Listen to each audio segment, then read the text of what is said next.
All right, we got B1958 here. Didn't notice any number on the test drive. Alignment felt okay. Brakes, a little bit of grinding. You see, we got some surface rust when I drove it on Saturday. It's just the weather we have right now, so that should be going away over time. But we'll make sure those brakes are good when we get the vehicle in the air. No crazy road noise coming from the tires either. Starting here, here's the cabin air filter of the vehicle. You can see it is pretty discolored here. Here is engine air filter number 1. See, it's pretty dirty, a lot of debris built up in it. Same with engine air filter number 2 there. Again, a lot of debris, getting dirty. We are missing the cover for this fuse block here. I don't actually know what, something aftermarket here in the engine bay. Not sure what all this exactly is running to. We get the vehicle in the air and be able to look on the other side. Maybe might be a radar sensor or something. I'm not too sure what that is. The rest of the engine bay all looks good though. All the fluid levels and conditions overall look good. It's a tad bit low on the coolant over here. We'll get that coolant topped off while the vehicle's in here. No visible leaks from the top side or any physical damage here. Getting here to the battery testing of the vehicle. You see the battery is testing quite low.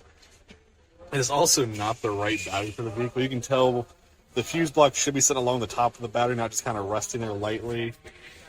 It is just sitting there and also not held down at all. I'm guessing this is just kind of thrown in to get the vehicle moving again real quick. So that is going to need to be replaced. Just want to show off while checking out the interior of the vehicle real quick. Did find this fuse cover there, so not have to worry about that now. Moving on to the brakes, starting here at the driver's front. See the rotor got some surface rust on it. That's mostly just from the weather we're having right now. Pads are at 5 millimeters though, so they are getting down there in life. Passenger front, same deal, where we just got some surface rust from sitting. Again, the pads are at 5 millimeters. Passenger rear, same deal, just a little bit of surface rust on that rotor from sitting. We got 6 millimeters on the pads back here. And driver's rear, again, surface rust on that rotor, but nothing too severe. And 6 millimeters on these pads. Moving on to the tires, starting at the driver's front, you can see we're at about 5/32. Passenger or driver's rear, so you can see we are wore through on this outer edge completely.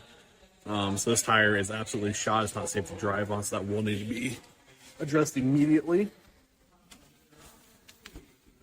Passenger front, again, down to about a 5/32.